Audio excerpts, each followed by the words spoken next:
All right, here we go. Elliott Forrest here from WQXR in New York City. Joining me now is the lovely, the talented mezzo soprano Susan Graham. Hey, Susan. Hey, greetings from sunny SoCal. Yeah, is that where you are? You're in California, right? Yep, I live in Burbank, and so I decided to do this interview, outside so you can see what shelter at home in Southern California looks like. Well, it looks lovely. How are you dealing with this whole crazy thing? It's different every day. It really is, and I know that everybody has similar experiences. We talked about doing this interview last week, and I think I told you that I wasn't ready yet because probably if I started talking about it, I would start crying. And I'm sort of past that right now, but I feel like every day I wake up in some new surreal weird landscape. I'm used to the fact now that what our reality is, that we can't freely congregate and we can't go to places with other people. um, Clay's kids, he has two twins who are 13, and it's even tricky sharing households. You think about that, they're your kids, but it's that commingling of households thing that also is a tricky thing. They came over here yesterday and went swimming, and we all sort of hung out outside for a while, and they came in the house and it was fine. And I have my good friend Peggy Hickey, Broadway choreographer Peggy Hickey, is my Burbank BFF, and she lives down the street. So we go bike riding. We go on bike rides together from 6 feet apart. That's how you have to maintain the sanity in this crazy new surreality. Generally speaking, your schedule is scheduled 2, 3, 4 years, maybe even more ahead. Where would you have been this week? I would have been in Houston singing Herodias and Salome, my first one. And And then I guess it's all on hold right now for you at this point, right? well, that is not on hold. That is, the opera gigs are just canceled for now. I mean, for the foreseeable future.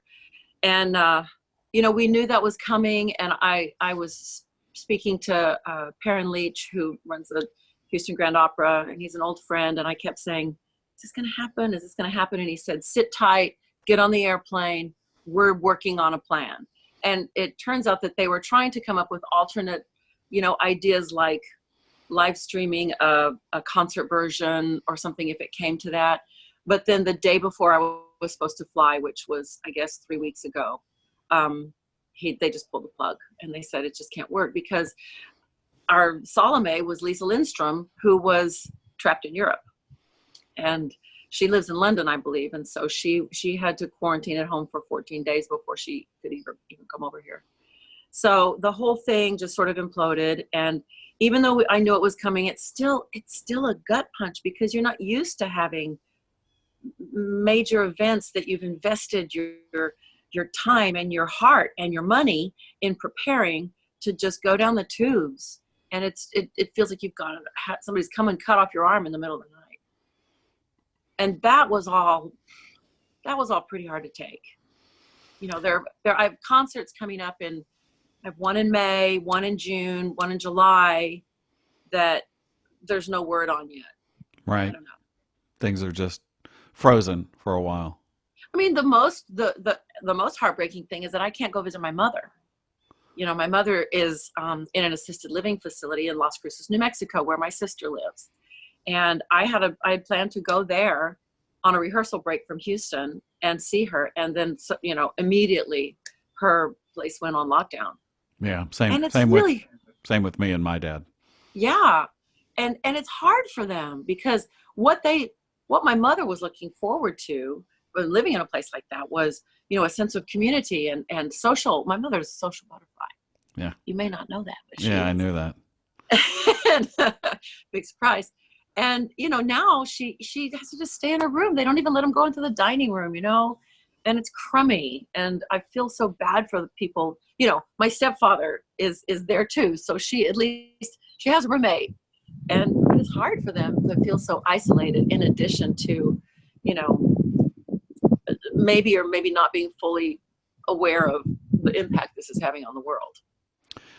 This virus has come close to you in a number of places. We just lost the writer Terrence McNally, who was I know, instrumental in your life. You were close to him for a lot of different reasons, right? Yeah, he wrote Dead Man Walking with Jake Heggie. He wrote the libretto for Dead Man, and as you know, that piece changed my life. Um, my career sort of was before Dead Man and after Dead Man. I mean, in a life way too. Sister Helen Prejean became a close friend. Jake and Patrick Summers, who conducted it, Joe Mantello, who directed it, and Terrence, who wrote it. We were all, and Flicka, who played the role of the mother, which is the role that I now sing.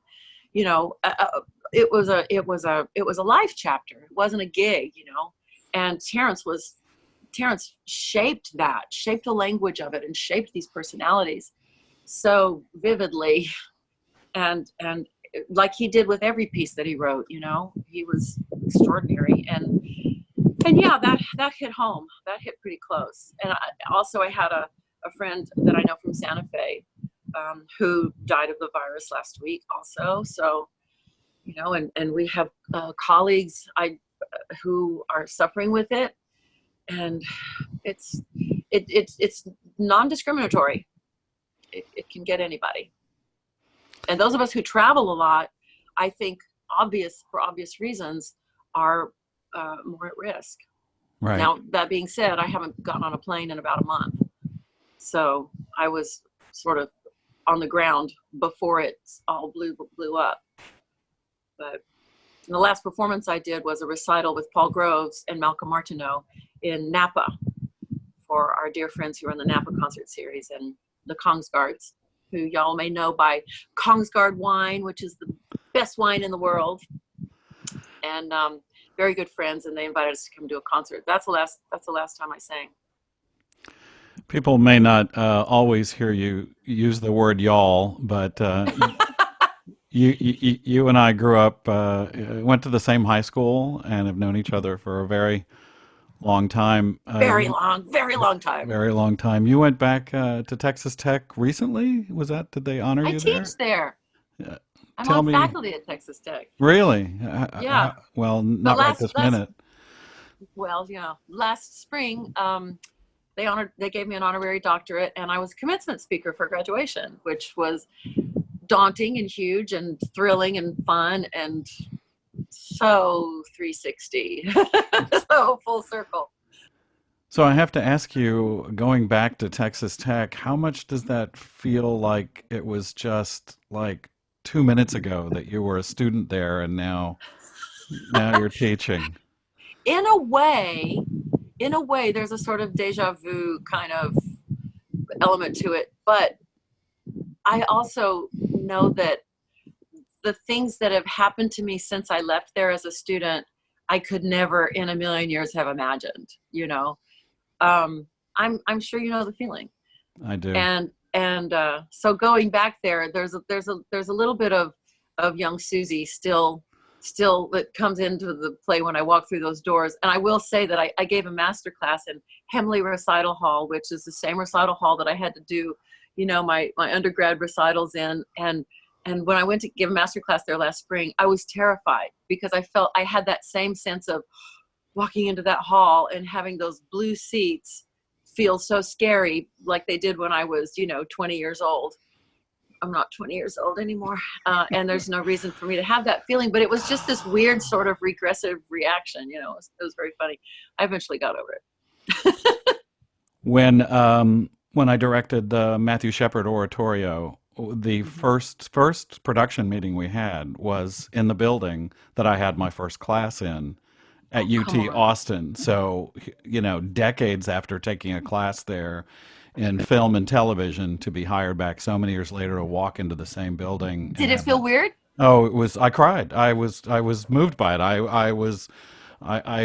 Surprisingly to myself was extremely moved by it. I was just like, couldn't, I remembered plaques on the wall, and, it was very strange. That's all I can say. And, I and, hear you. and I hear rewarding you. at the same time. Yeah.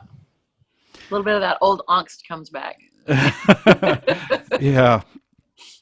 Um, So, other than being on hold, give us an idea. You said riding bikes. How has your routine changed through all of this? Well, Well, the funny thing is for opera singers who work really hard, and then have a little bit of downtime in between gigs, and then work really hard. The only thing that's different is that I'm not preparing for a gig right now. I've always enjoyed my downtime. I love vacation time. I love time being at home.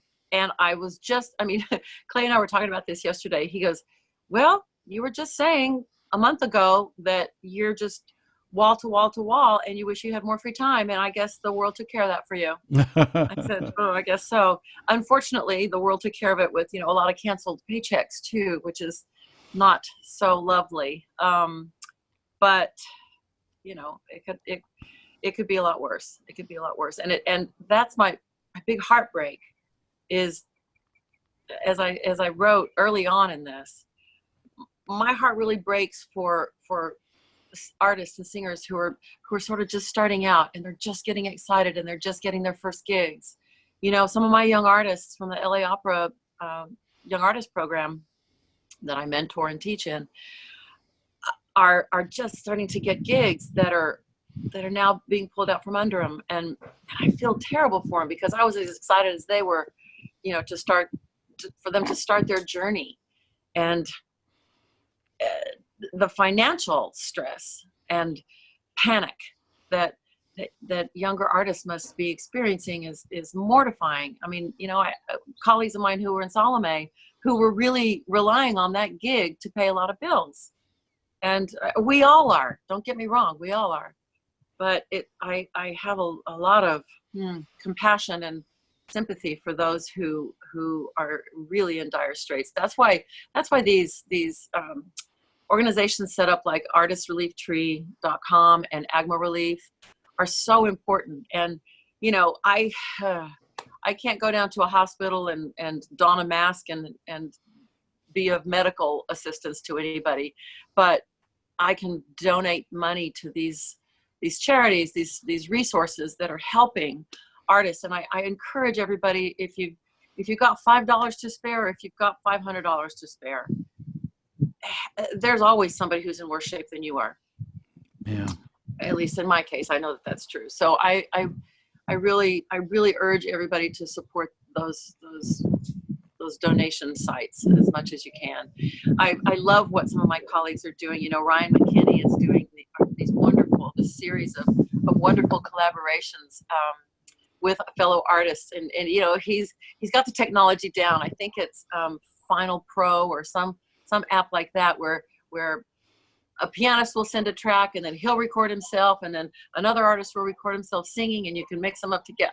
It's all over my head, but I want to Final figure out how Cut to Pro, I think, is what it is. Yeah. Yeah, right, exactly. Yeah, and I think it's awesome, and it just lifts everybody's spirits. And Ryan is doing all that for these, and he always lists these charities. So if you guys go to his YouTube, Ryan McKinney's YouTube channel, and you can hear all these, and you can see what he's doing. I want to do one with him too.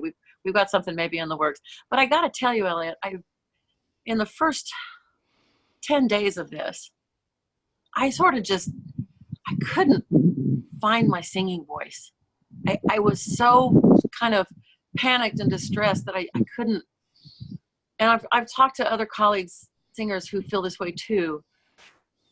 I didn't have it in me. I'm starting to find it again. Just the other day, I sat down at the piano because I play the piano too, for myself and for fun. And I finally just pulled out a book of classical hits, and I started playing, some Beethoven sonatas and some Mozart and some Debussy, but it took me like 2 weeks to just sit down at the piano and start making music.